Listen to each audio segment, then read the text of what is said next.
Chroniclers 1, Dr. Oswald's Bedtime Story.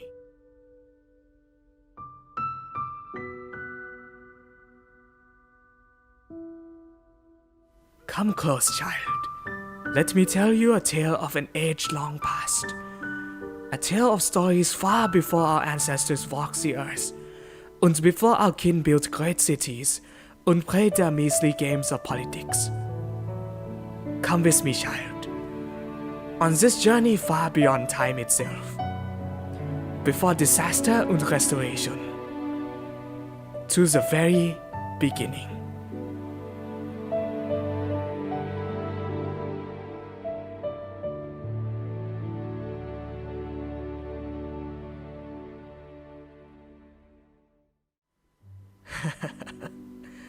This story warms my heart to this very day.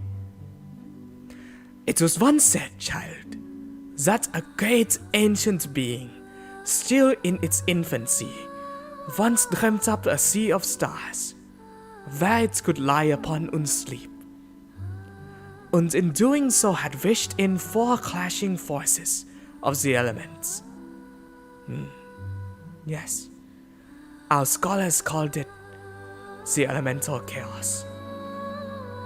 And this chaos consisted of a multitude of flames to warm its slumber, an endless expanse of ocean to which the crashing waves would soothe it, and that it could drink upon, and a plain of cold wind and air to cool its rest and to rock its starry cradle, and lastly, an earthen plain so that it could rest its weary head upon. Once this being had created its cradle, it had gone into an eternal slumber, though no one knows what truly became of it. Many speculate, though, that it became the heavens itself, for the celestial planes rested atop a sea of stars above the elemental chaos. And so, child, its sleeping body gave way to gods and divines who broke from its starry cradle to form their own worlds. Until eventually, the bed that was left empty, the 4 clashing elemental planes had achieved harmony. And within this little pocket, our world was born. And from that world, the old gods birthed various races into this world, until eventually men, elves, and dwarves, and other races had come to master and inhabit this world we live in. And so an age of rising came to be.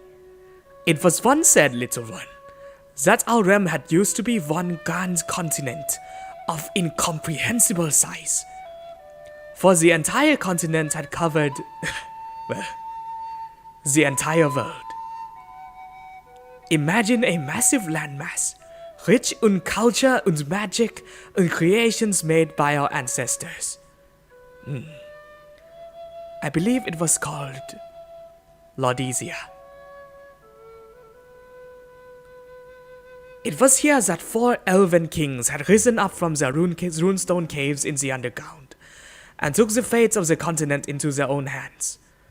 The old king split the continent into 4, and ruled over each part of Laodicea, and made it prosper. Under might and magic the old king ruled, and peace reigned in their thrones. And the animals ran in the forest freely, and so did the people who used the aids of spirit to sustain their towering cities of quartz and glass. It would seem that the races of our world had achieved their truest potential. But then, calamity struck. A destruction of immeasurable scale, in which legends had depicted a beam of light that pierced the center of Laodicea, and sundered the grand continent into pieces, and formed the world sea in the middle of the ringed continent. Millions of lives lost, and many civilizations swept from the face of history. The collapse would soon bring about a dark age of many centuries, where our precious history became lost to time. and our people scattered to the wind. No, child, don't cry now. Fret not, for not all endings are bad ones. Otherwise, you and I would not be here today, would we? Remember, child, for even in the darkest of nights, the golden casts way, and seedlings fallen from great trees will soon sprout new saplings, and from the darkest depths will rise a gem shining bright, unlike any other before it. And the strong will of men and women will seek a new beginning, and hoist their sails even against the raging storm. Hope is not lost, and will never be lost. And as for history and ancient civilizations lost, well, we'll just have to dig through the sands to find out, won't we? My dear Ava.